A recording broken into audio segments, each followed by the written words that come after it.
శ్రీ లలితా పరమేశ్వరి చక్రపురం ఛానల్కి స్వాగతం సుస్వాగతం. ఇదే భగవద్గీత విశ్వరూప దర్శన యోగం. అర్జునుడు ఈ విధంగా పలుకుతూ ఉన్నాడు. మత్ అనుగ్రహాయ పరమం అధ్యాత్మ సజ్ఞితం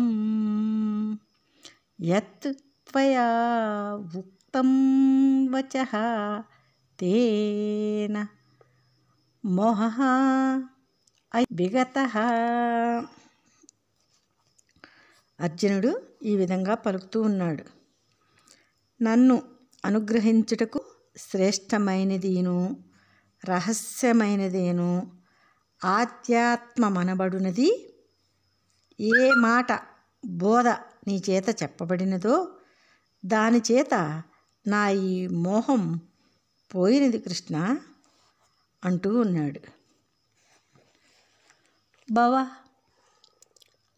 అప్యయౌ హి భూతానాం శ్రుతౌ విస్తరసః మయా తత్తః కమలపత్ర అక్ష మహత్యం అపి చ అవ్యయం.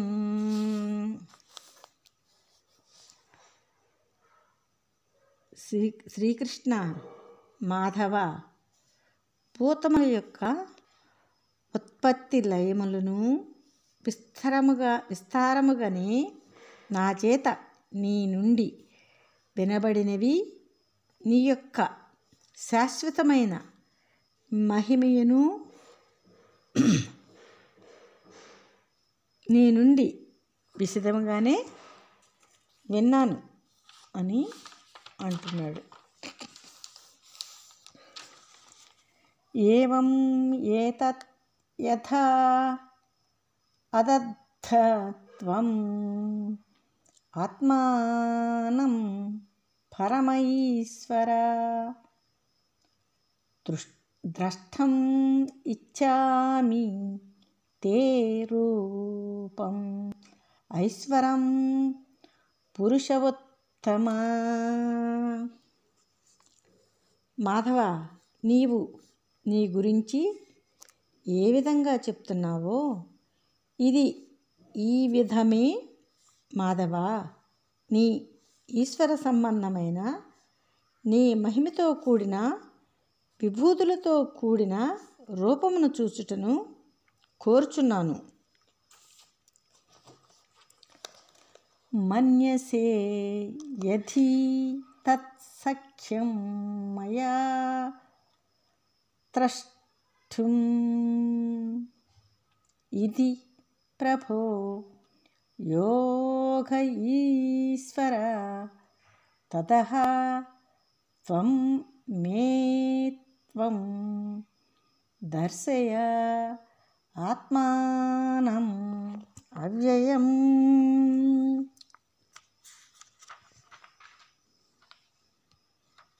మాధవ,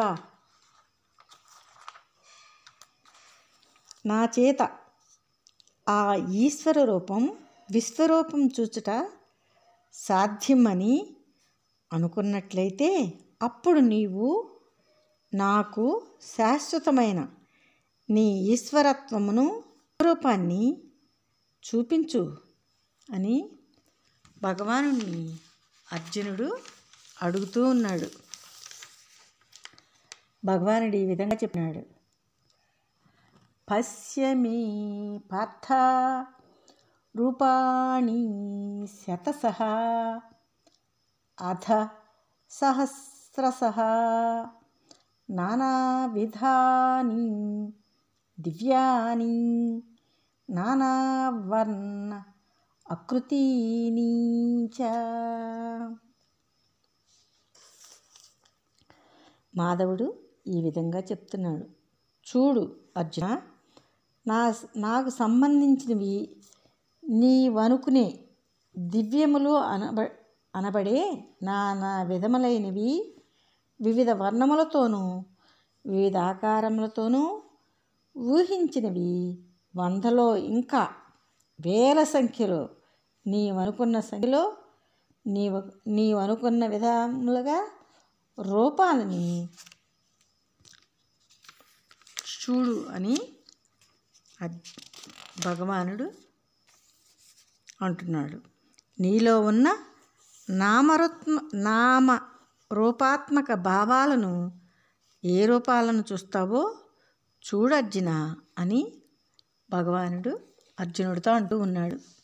పశ్య ఆదిత్యాన్ వసూన్ రుద్రాన్ అశ్వినౌ అశ్వనీ మరతః మరుతః తథా బహూని అదృష్టపూర్వాణి పశ్య ఆశ్చర్యాణి భారత.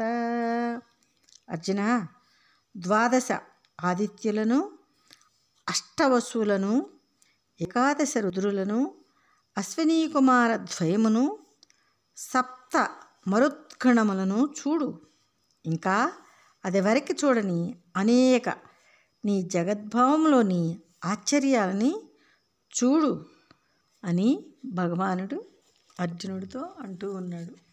ఇంకేమంటున్నాడంటే, ఇహ ఏకస్థం జగత్ కృతస్థం మం పశ్య ఆద్య సచర ఆచరం